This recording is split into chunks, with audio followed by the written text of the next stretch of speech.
And some big changes potentially coming to the city of Spokane. Early numbers show the majority of voters support a bond that would bring new libraries to the city of Spokane. Also a Spokane schools bond that would add 3 new middle schools.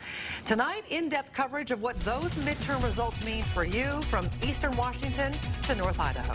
And Caroline Rourke breaks down Washington state numbers. Nikki Torres is in Kootenai County with a historical Medicaid expansion approval. Drew Reeves has the economic forecast for Spokane County. First, Taylor Graham shows us what's next if that major Spokane school bond passes. Taylor? Well, Aaron, Nadine, if those numbers hold up, we'll see 6 brand new and replacement middle schools built throughout Spokane over the course of the next 6 years. You never really know how people are going to react until the votes come in.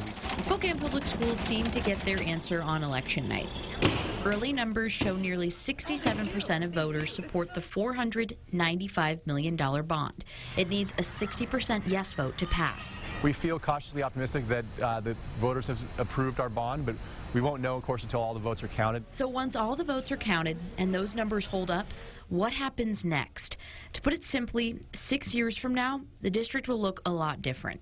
Once Prop 1 passes, every 2 years, 2 schools will be built. Starting in the northeast, replacing Shaw and building a new school near North Foothills Drive. Then, 2 years later, moving to the northwest, replacing Glover and building a new school at the Albee site. And finally, replacing Sacagawea and building a new school on Mullen Road. And we've got to do those together in groups because we want to make sure that there's an orderly transition of the 6th graders from elementary school to middle school. And the district will be asking you to weigh in on what those new schools should look like. People don't like those prototype schools.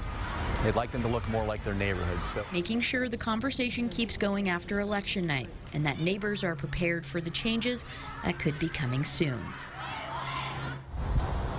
And the district doesn't expect to have a clear picture of whether this bond passed or not until Friday, when they expect 90% of the votes to be counted. And the same goes for the Spokane Public Library, also encouraged today, with 63% of voters supporting a $77 million bond for 3 new libraries. If it passes, the library estimates building would start in 2020, but they can't say for sure.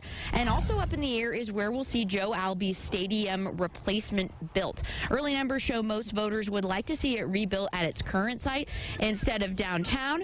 The school board will have the final say, though they're not sure when they'll be making that decision. They say the stadium vote will be on their agenda in the near future. Reporting live from Spokane tonight, Taylor Graham, KXLY 4 News. Thank you, Taylor.